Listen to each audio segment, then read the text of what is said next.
जिस वक़्त मैं उठने लगा तो वो बाबा जो है अंदर गया और उसने एक लिफाफा मुझको पेश किया और उस लिफाफे के अंदर 10,000 रियाल था। कहता जी कि मैंने अब बाबा जी की खिदमत करनी शुरू कर दी, इस्तिग़फ़ार मैंने नहीं छोड़ा। अस्सलामु अलैकुम व रहमतुल्लाहि व बरकातुहू। बिस्मिल्लाह वस्सलातु वस्सलामु अला रसूलिल्लाह। मुअज़्ज़ज़ नाज़रीन किराम, इस्तिग़फ़ार, तौबा, इस्तिग़फ़ार, अल्लाह से रुजू, अस्तग़फ़िरुल्लाह अस्तग़फ़िरुल्लाह, इसके हवाले से बड़ा खूबसूरत वाक़या मैंने पढ़ा सुना। अज़ीज़ो, इस शख्स, इस वाक़े का जो रावी है वो कहता है कि मैं कसीम का रहने वाला हूँ। मैं असल में वहाँ पे पैदा हुआ, लेकिन अल्लाह ताला ने रिज़्क़ जहाँ लिखा होता है, कहता है कि मेरा रिज़्क़ रियाद में लिखा हुआ था और रियाद बिलाशुबा बड़ा शहर है। बहरहाल कहता है कि मैं एक कंपनी के अंदर मुलाज़म हो गया, जॉब अच्छा चल रहा था अल्हम्दुलिल्लाह काफ़ी मुद्दत, लेकिन अल्लाह ताला को जैसे मंजूर हो, कंपनी को पता नहीं खसारा हुआ या कंपनी ने अपने माल जो थे उनको कम करना था। लो जी, उन्होंने बहुत सारे मुलाजमीन को कंपनी से निकाल दिया और ये कोई आम सी बात है, कोई तज्जे वाली बात नहीं है इसमें। खैर, जो मुलाजमीन निकाले गए उनमें मैं भी शामिल था। जॉब मेरा ख़त्म हो गया, मुझे यहाँ से 12,000 रियाल तनख्वाह मिलती थी, माकूल रकम थी, मैंने मकान किराए पे लिया हुआ था। कहता है कि वालिद मेरे फौत हो चुके थे, कसीम में उनका अपना मज़रा था, मज़रे के अंदर घर था, खाली पड़ा हुआ था। खैर, कहता है कि कुछ हफ्ते, कुछ महीना कह लें, 2 महीने मैंने सब्र किया। मैंने अपनी जो अहलिया है उम्मे अब्दुल्ला, मैंने उससे कहा, उम्मे अब्दुल्ला बात यह है कि हम यहाँ पर फ़ारग बैठे हुए हैं, जॉब कोई मिल नहीं रहा, किराया भी देना मुश्किल हो गया है, तो क्या ख्याल है कि हम कसीम वापस ना चले जाएँ? वहाँ अपना आबाई इलाका है और अल्लाह ताला वहाँ पर हो सकता है बेहतर हमारे लिए रिज़्क़, और फिर कम अज़ कम अपना घर है वहाँ पर, आबाई घर है, उसको साफ़ सुथरा करवाते हैं। उसने कहा बात तो ठीक है, हमें यहाँ पे रहने की क्या ज़रूरत है, चलते हैं, वहाँ अपना घर है, कम अज़ कम किराया तो नहीं देना होगा। कहता है कि वो दिन भी आ गया जिस दिन हमने रियाद से रवाना होना था। कहता है कि मैंने वो जो कंपनी सामान लेके जाती है उसको बुलाया, उनके साथ मामला तय किया, उन्होंने आके घर का सारा सामान जो है वो ट्रक के ऊपर लोड किया। कहता है मगरब का वक्त हो गया, तो मैंने कहा कि भाई मगरब की नमाज का वक्त हुआ चाहता है, मस्जिद में नमाज़ पढ़ने चला गया। कहता है कि जिस वक्त मैं मस्जिद में गया तो मस्जिद के अंदर जो इमाम था उसने कुरान पाक की तिलावत शुरू की।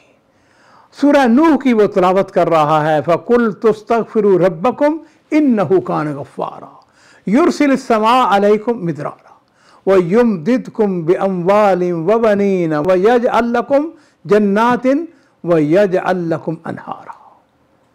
सूरह नूह की आयत जो हैं बड़ी मारूफ हैं।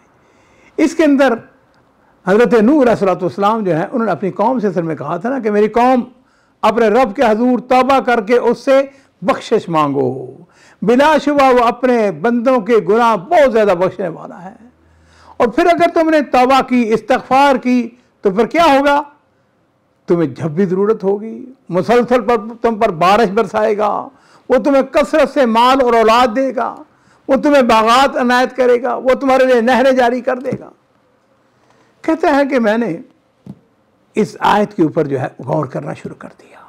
मगरिब की नमाज़ पढ़ी तो मैंने देखा कि अभी कुछ सामान जो है मेरे एक दोस्त के घर में था, वो हमें लेना था। मैंने कहा कि अपनी अहलिया को साथ बैठाया, वहाँ पर चला गया।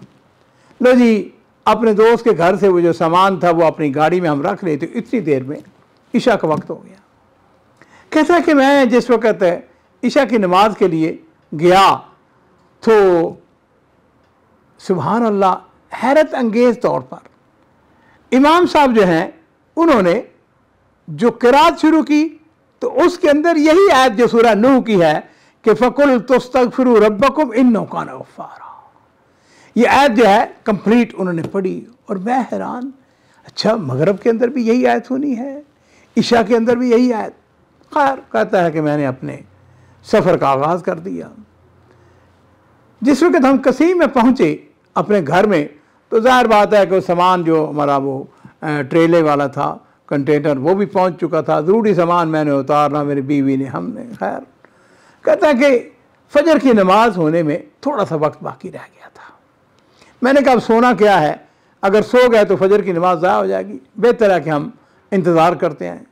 कहता है थोड़ी देर के बाद फजर की अजानें हो गई। कहता है मैंने अपनी बीवी से कहा कि मैं नमाज़ पढ़ के आता हूँ। लो जी, कहता है कि हमारे महल्ले की जो मस्जिद थी वहाँ पर गया। कहता है कि जिस वक्त इमाम साहब ने करात शुरू की तो उन्होंने भी यही आयात पढ़ी, फ़कुल तुस्तगफिरू रब्बकुम इन्नहु कान गफ़्फ़ारा युरसिलिस समा अलैकुम मिदरारा। कि मैंने हज़रत नूह अलैहिस्सलाम के अल्फाज, उन्होंने कहा कि मैंने अपनी कौम से कहा कि अपने रब के हजूर तौबा करके उससे बख्शिश मांगो। इन्नहु कान गफ़्फ़ारा, बेशक इसमें कोई शुबा नहीं है, वो गफ़्फ़ार है, अपने बंदों के गुनाहों को बख्शने वाला है। और फिर क्या होगा?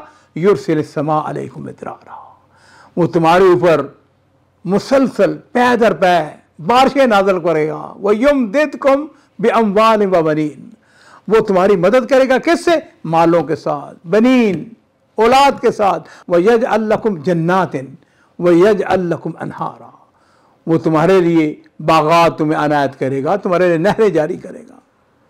कहता है कि जिस वक्त मैंने ये आयत सुनी तीसरी मरतबा तो मैं घर आया।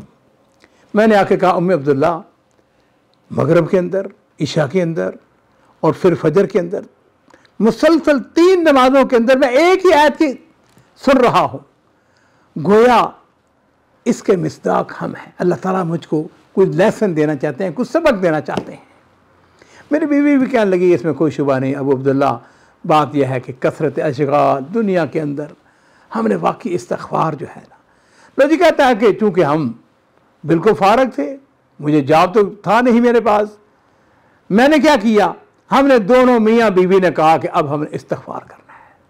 लो जी, कहता है कि मुसलसल हम जहाँ बैठते, जहाँ खड़े होते, काम भी कर रहे हैं, सफाई भी चल रही है, अपने घर के सामान को मुरत्तब भी कर रहे हैं और अस्तग़फ़िरुल्लाह अस्तग़फ़िरुल्लाह अस्तग़फ़िरुल्लाह अस्तग़फ़िरुल्लाह अस्तग़फ़िरुल्लाह, ये नहीं इस्तग़फ़ार कर रहे हैं।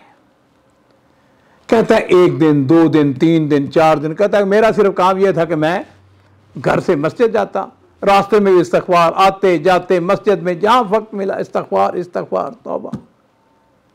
लो जी, कहता है कि मैंने मस्जिद के अंदर देखा एक बूढ़ा आदमी, बूढ़ा शैबा, वो अपने ये जो नहीं होता व्हील चेयर, और ऑटोमेटिक व्हील चेयर होती है जिससे आदमी को धक्का नहीं लगाना पड़ता, बल्कि वो आम सी बात है। ये मैंने देखा बूढ़ा आदमी, तकरीबन 85-90 साल उसकी उम्र, वो अपने उस व्हील चेयर के ऊपर आता है, व्हील चेयर के ऊपर वापस जाता है। कहता है कि मैं चूँकि फारग था तो मैंने अपने ऊपर यह किया कि भाई मैं अब सबसे आखिर पे ना ये बंद करके जाया करूँ मस्जिद को। खैर, कहते एक दिन ऐसा हुआ कि मैंने वो देखा, इस्तग़फ़ार हमारा जारी रहा अल्हम्दुलिल्लाह।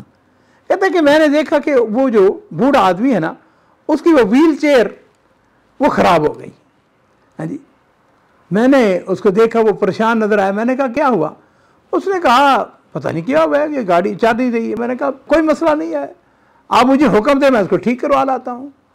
उसने कहा नहीं, मैं टेलीफोन करता हूँ, कंपनी आएगी, कंपनी वाले इसको ठीक करते। मैंने कहा नहीं कोई मसला ही नहीं है। खैर, कहता है कि मैं ज़बरदस्ती मैंने वो पीछे धक्का देते देते, क्योंकि वो गाड़ी ख़राब हो गई थी वो, खैर वो कहता है कि मैंने उसके घर उतारा। माशाअल्लाह, घर उसका बड़ा विला। कहता है मैं गाड़ी लेके गया, हाँ जी, उसकी व्हील चेयर लेके गया, वो वर्षे में अंदर वो जो वर्कशॉप थी, या वो इलेक्ट्रीशियन के पास जो गया, उसने कुछ चेक किया, एक फ्यूज़ था जो कि वो फ्यूज़ जो है उड़ चुका था, उसने फ्यूज़ चेंज किया, वो ठीक हो गई। कहता है मैं जिस वक्त वापस आया था, मैंने उसको दरवाज़ा नॉक करके मैंने कहा जी आपकी व्हील चेयर ठीक हो गई है। उसने कहा या बेटे बात सुनो, जब तक तुम गावा शाही नहीं पियोगे तुम नहीं जा सकते। खैर ये आम सी बात है, अरबों के रवायात भी हैं। कहते मैं बैठ गया, माशाअल्लाह घर बड़ा, मैंने देखा कीमती गाड़ियाँ खड़ी हुई हैं। लो जी, उसने अपने मुलाजिम को हुक्म दिया कि चाय लेके आए, गाफा लेके आए और उसके साथ खजूरें वगैरह, जो एक आम सी बात है। कहते उसने वैसे पूछा बेटे तुम कहाँ से आए हो, किधर रहते हो? मैंने उसे कहा कि असल में मैं यहीं पैदा हुआ, मेरे वालिद का नाम फ़लाँ है, उसके ये मदरा है, तो मैं रियाद में नौकरी करता था, वहाँ पर मेरा जॉब ख़त्म हो गया और मैं यहाँ पे आ गया हूँ। उसने कहा तुम्हारे पास अब कोई जॉब नहीं है? मैंने कहा नहीं कोई जॉब नहीं है। उसने कहा अच्छा। मैंने कहा इंशाअल्लाह अल्लाह ताला मेहरबानी करेगा, कहीं ना कहीं से नौकरी मिल जाएगी। लो जी नाज़रीन कराम, जिस वक़्त मैं उठने लगा तो वो बाबा जो है अंदर गया और उसने एक लफाफा मुझको पेश किया और उस लफाफे के अंदर 10,000 रियाल था। लो जी, अब मैं और ज़्यादा एहतमाम करने लगा, आते जाते उसके साथ बैठता, उसके साथ गपशप लगाता। हाँ जी, घर उसका भी और मेरा घर में कोई फ़र्क नहीं था, करीब थे बिल्कुल, घर एक ही मस्जिद थी। कहते चंद दिन गुजरे तो एक टेलीफोन नंबर अननोन नंबर से मुझको आया। कहते मैंने टेलीफोन उठाया तो एक शख्स बोल रहा था, उसने कहा मैं फ़लाँ बिन फ़लाँ बिन फ़लाँ। पता चला कि ये जो बूढ़ा था उसका जो बेटा था। उसने कहा बात यह है कि हमारा बाबा जो है, वालिद जो है, वो तुमसे इतना राज़ी है, इतना खुश है। सूरत हाल ये है कि हमने अपने वालिद के लिए बहुत सारे ड्राइवर रखे, लेकिन पता नहीं कोई टिकता ही नहीं था। पता नहीं बाबा जी की, हमारे वालिद साहब जो है उम्र के लिहाज से, तो आपको पता है कि जिस वक्त आदमी बूढ़ा होता है उसका एक मुअय्यन उसका माइंड सेट होता है, उसके तबीयत मजाज के अंदर फ़र्क आ जाता है। लो जी, उसने कहा कि मेरा वालिद तुमसे बड़ा खुश है, इतनी तारीफ़ करता है, इतनी तारीफ़ करता है। मेरी तुमसे एक रिक्वेस्ट है। मैंने पूछा क्या रिक्वेस्ट है? उसने कहा कि ऐसा करो कि तुम मेरे वालिद के साथ इसके पास ही रहा करो, इसकी खिदमत करो, इसका दोस्त बन जाओ। और फिर उसने साथ ही सवाल किया, ये बताओ कि तुम रियाज में जिस कंपनी में काम करते थे कितनी तुम्हें तनख्वाह मिलती थी? मैंने कहा 12,000 रियाल। उसने कहा मैं 12 की बजाय आपको 15 दूंगा। असल बात यह है कि हमारे अल्हम्दुलिल्लाह फैक्ट्रियाँ हैं, हमारे कंपनियाँ हैं, हमारे कारोबार हैं, हैं जी, कोई रियाज के अंदर हैं, कोई दमाम के अंदर हैं, मुख्तलिफ शहरों के अंदर हैं। बदकिस्मती से वालिद के पास कोई भी यहाँ पे मौजूद नहीं है, तुम उसके बेटे बन जाओ। मैं पहले 12 ले रहा था, यहाँ अपना घर था, अपना माहौल था, मुझको 12 की बजाय 15 मिल रहा था। मैंने अल्लाह का शुक्र अदा किया।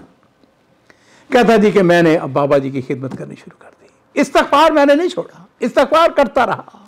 अब देखिए अजीज़ों, इस्तिग़फ़ार के फ़ायदा क्या है? कहते हैं बाबे का माशाअल्लाह अपना उसका आकार का बिजनेस था, रियल स्टेट का। लो जी, जब भी कोई वो प्लाट बेचता, कोई उसका सौदा होता, तो बाबा जो है वो 15,000 तो मुझको मिल ही रहा था, उसके अलावा उसमें उसने मेरा हिस्सा रख दिया। उसमें कभी मुझको 10,000, कभी 15, कभी 20 मुख्तलिफ पैसे आ रहे हैं। एक दिन उसके बेटे का फ़ोन आ गया। उसने कहा मेरे वालिद मोहतरम की हदायत के मुताबिक, उसकी ख्वाहिश के मुताबिक हम सब ने बैठ कर बहन भाइयों ने ये फ़ैसला किया है कि तुम्हें अपने कारोबार के अंदर शरीक करते हैं और जो भी हमें मुनाफा होगा उसमें 1% जो है वो तुम्हें भी मिला करेगा। नाज़रीन इकराम, ये है फ़ायदा इस्तिग़फ़ार का। मैं आपसे और अपने आप से भी, सच्ची बात यह है कि जब से मैंने ये वाक़या सुना है, मैंने कोशिश की है इस्तिग़फ़ार करने की। और अगर हमें वक्त इजाज़त देता हो तो मैं आपको एक और छोटा सा वाक़या सुनाऊँगा। और वो ये है कि तहफ़ीज़ुल कुरान के तालिब इल्म, वो ऑटोबस नहीं होती गाड़ी जो अपना होती है, बस, मिनी बस, उसके अंदर जा रहे थे किसी जगह सैर व तफरीह के लिए। रास्ते में उनकी वो जो है ना ऑटोबस वो ख़राब हो जाती है। लो जी, बड़े परेशान हुए, अब क्या करें? किसी का भी टेलीफोन करो, दूसरी बस आए, हाँ जी, तो उसके अंदर बैठ के सफ़र अपना जो है वो मुकम्मल करेंगे। ज़ाहिर बात है कि परेशानी तो थी। उनमें से एक लड़का जो है उसने कहा साथियों ऐसा करते हैं, आओ अपने रब को याद करें। यहाँ पे उतरते हैं और हम में से हर जो तालिब इल्म है वो सब के सब 2-2 रकत नमाज पढ़े और अल्लाह ताला से दुआ करते हैं। लो जी, वो कहता है कि सब ने इस बात को पसंद किया। वो नीचे उतरे और उन्होंने 2-2 रकत जो है वो नफल पढ़े, अल्लाह से दुआ की। ड्राइवर को कहा बिस्मिल्लाह पढ़ो, उसने बिस्मिल्लाह पढ़ के जैसे गाड़ी स्टार्ट की, गाड़ी स्टार्ट हो गई। नाज़रीन किराम, यकीन जानिए, वक़ाल रब्बुकुम उदूनी अस्तजिब लकुम। मैं आपसे ये बात कहूँगा और अपने आप से भी, इस्तिग़फ़ार, अस्तग़फ़िरुल्लाह अस्तग़फ़िरुल्लाह अस्तग़फ़िरुल्लाह रब्बी मिन कुल्लि ज़ंबिन व अतूबु अलैह, कसरत के साथ इस्तिग़फ़ार करें। इंशाअल्लाह आपके मसाइल, आपकी परेशानियाँ जो हैं उनको अल्लाह ताला दूर फरमा दें।